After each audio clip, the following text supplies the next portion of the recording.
Aimed at bringing about lasting change, adoption is a major issue in the world of parenting. For social workers, other professionals, and of course the individuals whose lives it affects. In 2007 and 2008, around 136,000 young people were adopted each year in the US alone. And while that number might not be as high as you'd expect, the life paths of many abandoned, dispossessed, and ill-treated children were changed forever. In this video, we'll take a glimpse into the lives of celebrities whose lives were impacted by adoption. Some may have wrestled with cultural identity, others may have sought an elusive sense of stability, but all share a common theme: people stepping up to the plate to welcome children from sometimes troubled circumstances into their homes. The relationships that have been built between these famous individuals and their adoptive families provide a fascinating perspective on some of the continuing issues surrounding adoption. So, before further ado, let's begin. Number 10. Ray Liotta.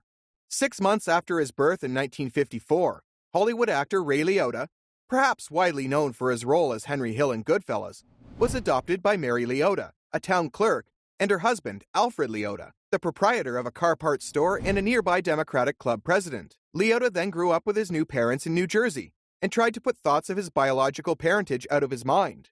However, his perspective changed after the birth of his own daughter in 1998, at which point he felt he had to trace and locate his birth mother. She later explained to him that she'd given him up for adoption because she was too young and couldn't contend with the responsibility. After the meeting, Liotta said he was disappointed by his mother's story, but really grateful that he was adopted. Number 9. Nelson Mandela. After his father passed away when he was 9, Nelson Mandela, born Rolihlahla Mandela in 1918, was adopted by Chief Jongintaba Dalandayo as a good turn to Mandela's father, who had advocated Jongintaba's ascension to chief years before. Mandela left the small village of Unu for Makakazweni, also in South Africa, where he would study English, history, and geography in a single-room school adjacent to Jongintaba's palace. Mandela's contact with elder chiefs who visited the royal home on business helped further his knowledge of African history. Mandela went on to champion the fight against apartheid and was jailed for 27 years on charges of conspiracy to overthrow the government and sabotage. He won the Nobel Peace Prize in 1993, and the following year was sworn in as South Africa's first black president. Number 8. Faith Hill. Adopted by Pat and Edna Perry while she was still a baby in 1967, Faith Hill was raised in a devoutly Christian family. The future Grammy-winning singer, then known as Audrey Faith Perry, grew up near Jackson, Mississippi, along with her 2 adoptive brothers, before moving to Nashville, Tennessee at the age of 19 to pursue her music career. While she was on the path to fame, Hill sought out and eventually found her birth mother, about whom she said she had no feelings of anger. "I have a lot of respect for my birth mother," she added, also mentioning the fact that her mother gave her up for what she felt was a better chance. Hill went on to build a 15-year relationship with her mother, who died in 2007. The star also took the opportunity to become acquainted with her biological father and brother. Number 7. Gary Coleman. After his birth to a homeless woman in 1968, Gary Coleman, who played the lovable Arnold from TV's Different Strokes, was adopted by Edmonia Sue Coleman, a Chicago nurse practitioner, and W.G. Coleman, a forklift driver. From a young age, Coleman had to deal with focal segmental glomerulosclerosis, a chronic kidney disease that necessitated daily dialysis. This and the medication used to treat the condition stunted his growth and gave him childlike features even as an adult, although the condition didn't stop him from rising to stardom. However, behind the scenes, Coleman's relationship with his adoptive parents was rocky. In 1989, he was awarded a $1.28 million judgment against them and his ex-business advisor relating to misappropriation of his assets. Coleman's adoptive parents remained estranged from him right up until his death in 2010. Number 6. Dan O'Brien. 2 years after his birth in 1966, the 1996 Olympic decathlon champion Daniel O'Brien was adopted by Virginia and Jim O'Brien, the latter a lumber company worker. The home in Klamath Falls, Oregon was diverse, made up of other adopted children of Asian, African, Latino, and Native American ethnicities. O'Brien himself is of African and Nordic heritage. He often struggled with his identity and attempted to learn about his African American cultural background during his college years. Despite having had to get to grips with his heritage on his own, however, O'Brien seems thankful for the opportunities adoption provided him, and he believes other adoptees should maintain a similar sentiment. "I've seen some adopted kids who want to flee their adoptive home at age 18 and not look back. That's wrong," said O'Brien. "You need to be there for the people who are there for you now." Number 5. Daryl McDaniels.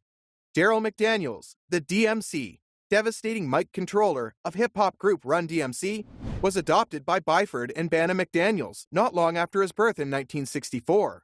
He grew up in Hollis, New York, where he first met bandmates Run and Jam Master Jay. However, it was only after he began to research his autobiography that, at the age of 35, McDaniels discovered a surprising piece of personal information. The parents that he had always known had actually adopted him. McDaniels went on to meet his biological mother, Bernicia Lovelace, when he was 41. "I was happy and feeling a lot of love and energy from him," said Lovelace upon seeing the son she had been forced to relinquish. McDaniels is now much involved in adoption and foster care, having set up a summer camp for foster children and currently sitting on the board of directors of Children's Rights, a group that works to improve child welfare systems. He also received the Congressional Angels in Adoption Award in 2006 for his efforts in support of adoption and with kids in foster care. Number 4. Dave Thomas. Only 6 weeks after his birth in 1932, Rex David Thomas, commonly known as Dave Thomas, the founder of fast food giant Wendy's, was given up for adoption. Thomas was taken in by Rex and Oleva Thomas of Kalamazoo, Michigan. However, when his adoptive mother passed away 5 years later as a result of rheumatic fever, Thomas traveled around the country with Rex, living in grimy boarding houses and small trailers as Rex attempted to make ends meet. During the summers, he would stay with his adoptive grandma, Minnie Sinclair, from whom, Thomas said, he gained valuable life lessons in acting with respect toward others. Thomas later dropped out of high school, but he maintained an incredible drive and developed the world's third largest hamburger chain. He also always remained tied to his adoptive history, starting the Dave Thomas Foundation for Adoption, and receiving accolades for his work in the area from Presidents George Bush and Bill Clinton. He died in 2002 at the age of 69. Number 3. Bo Diddley. In 1928, long before he became a pioneering figure in rock and roll, Bo Diddley was born Ellis Otha Bates in Macomb, Mississippi. He was adopted while still a child by Gussie McDaniel, his mother's cousin, together with 3 of his own cousins, into a family of poverty-stricken sharecroppers. Ellis McDaniel, as he was then known, cut his musical teeth by playing violin in the orchestra of Chicago's Ebenezer Baptist Church, but it was at another place of worship, a Pentecostal church in the vicinity, where his interest in more rhythmic music was sparked. McDaniel went on to take up the guitar and, while working as a mechanic and carpenter, did street performances with friends to hone his new sound. After renaming himself Bo Diddley, he forged a decades-long career as an R&B vocalist and musician, influencing and paving the way for such rock and roll luminaries as the Beatles, the Rolling Stones, and The Who. He died in 2008. Number 2. Nicole Richie. Nicole Richie was born in 1981 in Berkeley, California. As her biological parents had financial troubles, a 3-year-old Nicole Richie moved in with Lionel Richie, the famed singer-songwriter who had played with her musician birth father and his wife Brenda Harvey.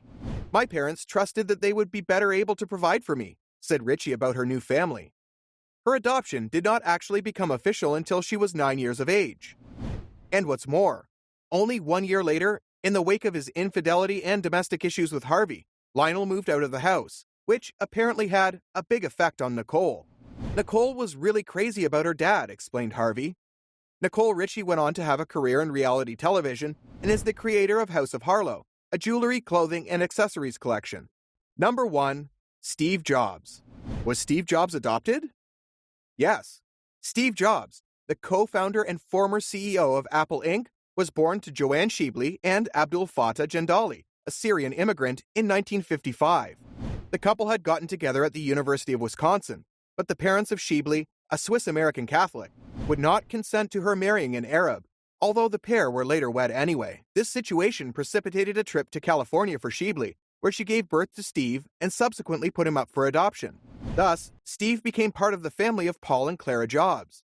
Jendali, who never met his son, said that Schneebly had the baby without anyone knowing, including me. During his life, Jobs, who died in 2011, gave credit to his new family. "They were my parents," he would say in reference to Paul and Clara.